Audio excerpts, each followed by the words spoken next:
முருகா. என் அன்பு பிள்ளையே, இன்னும் சற்றே நேரத்தில் உன் மனம் விரும்பிய ஒருவரிடமிருந்து உனக்கு அழைப்பு வர போகின்றது. சூழ்நிலை காரணமாக பிரிந்த உறவு மனம் மாறி உன்னை தேடி வர போகின்றது தங்கமே. நீ அனுதினமும் என்னிடம் வேண்டிக் கொள்வது, என்னவரை இப்பொழுது பிரிந்து மிகவும் கஷ்டப்பட்டு கொண்டு இருக்கேன் முருகனப்பா, என்னவரை எப்படியாவது என்னிடம் கொண்டு வந்து சேருங்கள், எனக்கான நிம்மதியை தாருங்கள் முருகனப்பா என்று தானே தங்கமே. நீ இவ்வளவு அன்பு அவர் மீது வைத்திருக்கும் போது நான் எப்படி உங்களை பிரிப்பேன்? ஏதோ ஒரு சூழ்நிலை காரணமாக, மன கசப்பு காரணமாக, கருத்து வேறுபாடு காரணமாக இந்த உறவு தற்காலிகமாகத்தான் பிரிந்து உள்ளது.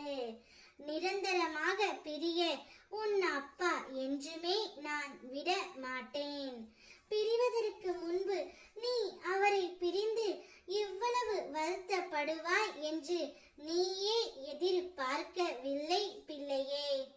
ஆனால் பிரிந்ததற்கு பிறகு ஒருவருக்கு ஒருவர் எவ்வளவு அன்பு வைத்து இருக்கின்றீர்கள் என்பது தெள்ள தெளிவாக புரிகின்றது.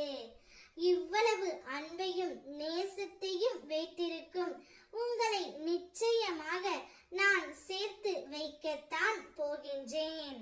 நீங்கள் இருவரும் சந்தோஷமாக பல வருடம் வாழ போகின்றீர்கள். உன்னுடைய எதிர்காலம் நிச்சயம் சிறப்பாக மாறப் போகின்றது.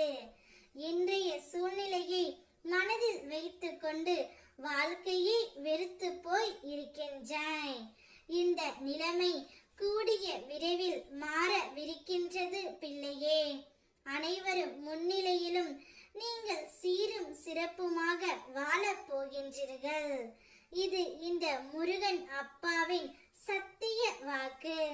அவரே மனமாறி உன்னை தேடி வருவார். அதற்கு முன்பாக இன்னும் சற்று நேரத்தில் உனக்கு அழைப்பு விடுப்பார். நிச்சயம் அவரை ஏற்றுக்கொண்டு மகிழ்ச்சியாக நீ வாழ வேண்டும். கோபத்தை சற்று தூரத்தில் எரிந்துவிட்டு உறவுகளை புரிந்து கொண்டு வாழ கற்றுக்கொள்.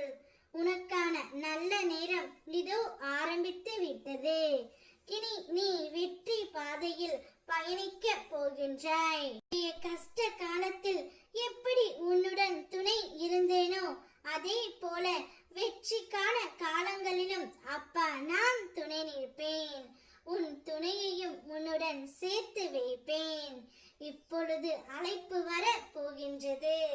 அழைப்பை சந்தோஷமாக ஏற்றுக்கொள். ஓம் முருகா.